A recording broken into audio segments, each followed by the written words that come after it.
one of the reasons I started this blog is because it is hard to source, and who can you trust, and what do these labels mean, and so I've really literally spent 5 years researching and going out and finding people and trying to get to know where I buy my food. So that's why I was so excited to hear about you guys. I mean, I've been buying your meat for a while in Tyler at the granary.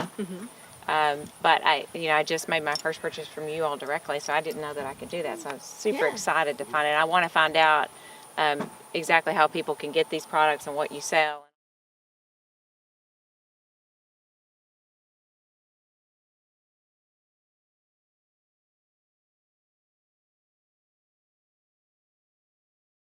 That happened just a few months ago. It was deregulated. And it wasn't that great of a regulation beforehand, and now it's even worse. So no, anybody can just say it's grass-fed? Well, now you have to meet your own standard. You define what grass-fed means, and then you produce it according to your standards. So here, let me give you an example. Ready? All right, so oh my gosh. Most cattle in the U.S. are born on something that looks sort of like this. They get to about a year old, sold to the sale barn. Sale barn takes them to a transition lot, which is somewhere in between eating grass and hay and corn and soy, okay, and candy bars and chicken poop and all kinds of just fun things that cows love to eat. Yeah.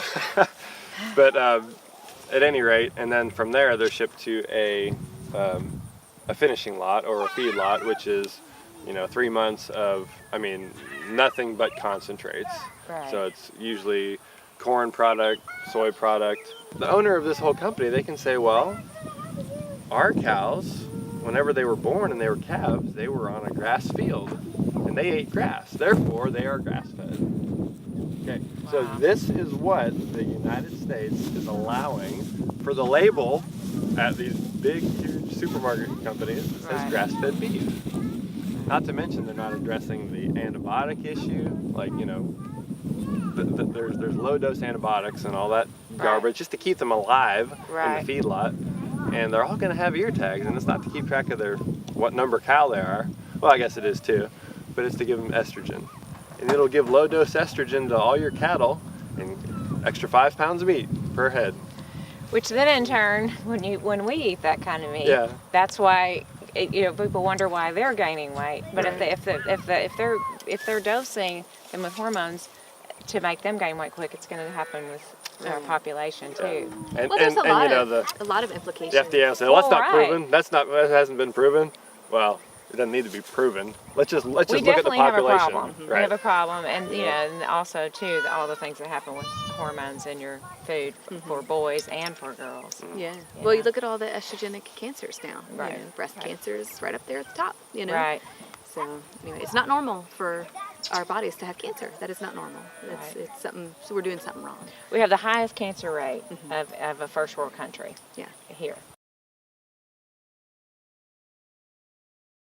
Okay, so here we are at Shady Grove Ranch, and we're coming out to look at the different animals, and here we are with some beautiful pigs. This is the pig operation, the pig pen, all right? Okay.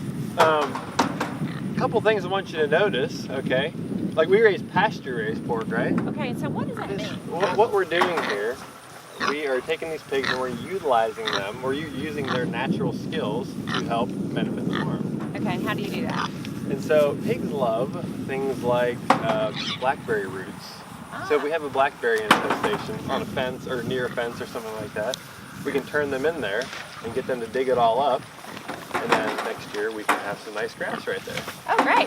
Yeah, they're omnivores and they're monogastrics. That means they've got one stomach. The piglets are so cute. Yeah, the piglets are very cute. They're very distracting. Oh my gosh.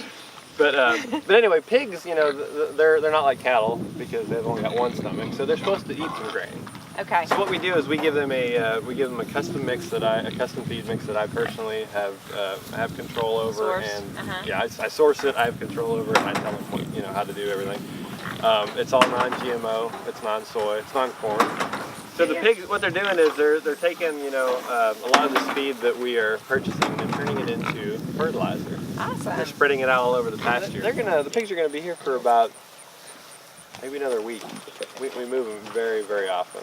Okay. The bigger pigs can utilize a lot of the grass, a lot of the legumes on the pasture, and they'll just straight out eat it. and they can utilize a lot of that to produce milk, meat, and more piglets. Right. So they're eating this beautiful grass and roots and everything else that grows naturally out here, and then you supplement with feed that you've sourced that's not GMO and it's healthy grain, and then they come out here and poop and fertilize, and we all start over again. Okay. Matt, tell me, what is the difference? I know that I get confused, and I'm sure a lot of people get confused on when you're buying eggs in the store, and there's all these terms. You see organic, you see pastured, you see cage-free. What does all that mean, and what are these? That's probably the most common question I hear at farmers market. People have this idea that free range is what we do, or cage free, or organic, or even pastured. Okay, Sheri, I would just encourage you to know your farmer. Right. Go shake his hand. You know, go out there and see it with your own eyes. See if it meets your own regulations. What I think Yeah, free range that's right. means. Right. Free range means 500 foot long building. Okay.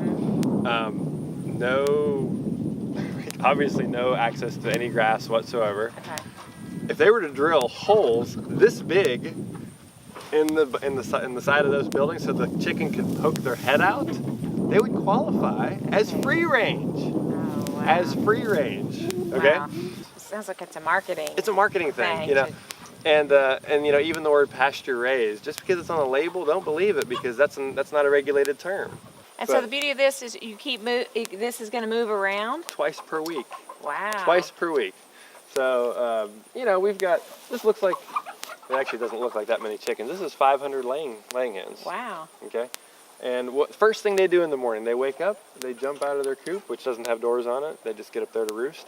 And they start scratching around. They run out here, they get their fresh greens, they get their salad bar, they get their bugs, and then they go and take a nap during the day. You know, poke around, maybe eat some non-GMO custom mixed feed, you know, and then they're ready again in the evening to come out and then do some more foraging. So how many eggs do you get? Well, these guys are what we call teenagers. Oh, okay. They should start laying early November.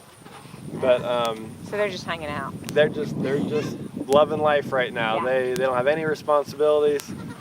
Typical teenager. Typical teenager.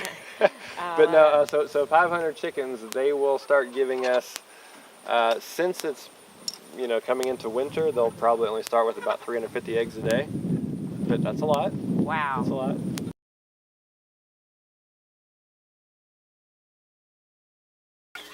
This is the Shady Grove Ranch version of the polyface chicken shelter.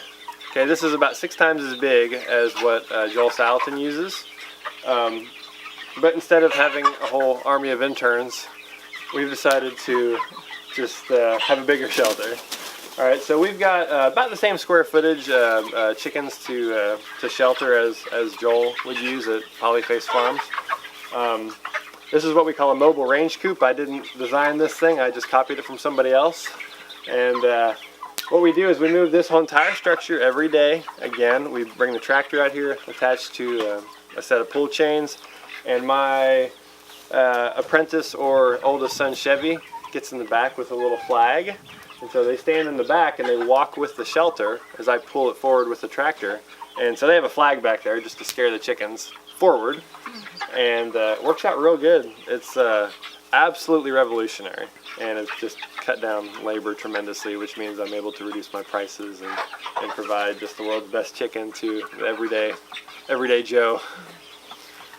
Okay, so thank you for coming along with us to tour Shady Grove Ranch.